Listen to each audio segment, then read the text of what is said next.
Hello বন্ধুরা, সবাইকে আমার নতুন চ্যানেলে স্বাগত জানাই। আবার একটি ব্রেকিং নিউজ চলে এসেছে। আজ সুপ্রিম কোর্টে এসএসসি চাকরি বাতিল সংক্রান্ত মামলার শুনানি হলো। তো সোমবার সুপ্রিম কোর্টের প্রধান বিচারপতি কোর্ট নম্বর 1-এ উঠল এসএসসি নিয়োগ দুর্নীতি সংক্রান্ত মামলাটি। স্কুল সার্ভিস কমিশনের নিয়োগ দুর্নীতি মামলায় বড় খবর সামনে এলো। তো আগামী সোমবার ফের এই মামলার শুনানি হবে। তো এদিন এসএসসির আইনজীবী রাকেশ দ্বিবেদী আদালতে প্রশ্ন তুলে জানান 8,000 জনের নিয়োগ বেআইনিভাবে হলেও 26,000 চাকরি কেন বাতিল করা হলো।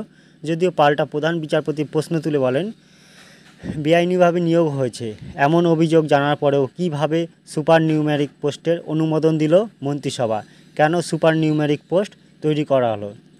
শুনানিতে প্রধান বিচারপতি DY চন্দ্রচূড় বলেন, প্যানেলের বাইরে নিয়োগ করা হয়েছে, এটা তো সম্পূর্ণ জালিয়াতি।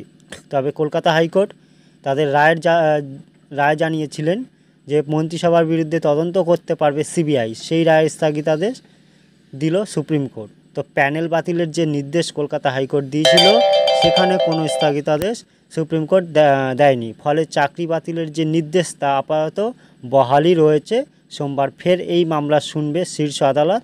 তো এদিন স্থগিতাদেশের বিরোধিতা করেন আইনজীবী বিকাশ ভট্টাচার্য। তো সুপ্রিম কোর্টের স্কুল সার্ভিস কমিশন বা এসএসসি জানান, আমরা যোগ্য অযোগ্যদের আলাদা করতে প্রস্তুত। নির্বাচনে কাজে রয়েছেন শিক্ষকরা, স্থগিতাদেশ চাই রাজ্য।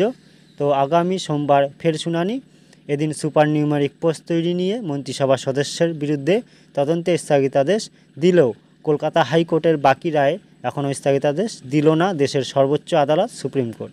তো শীর্ষ আদালত জানালো মামলার পরবর্তী শুনানি হবে সোমবার।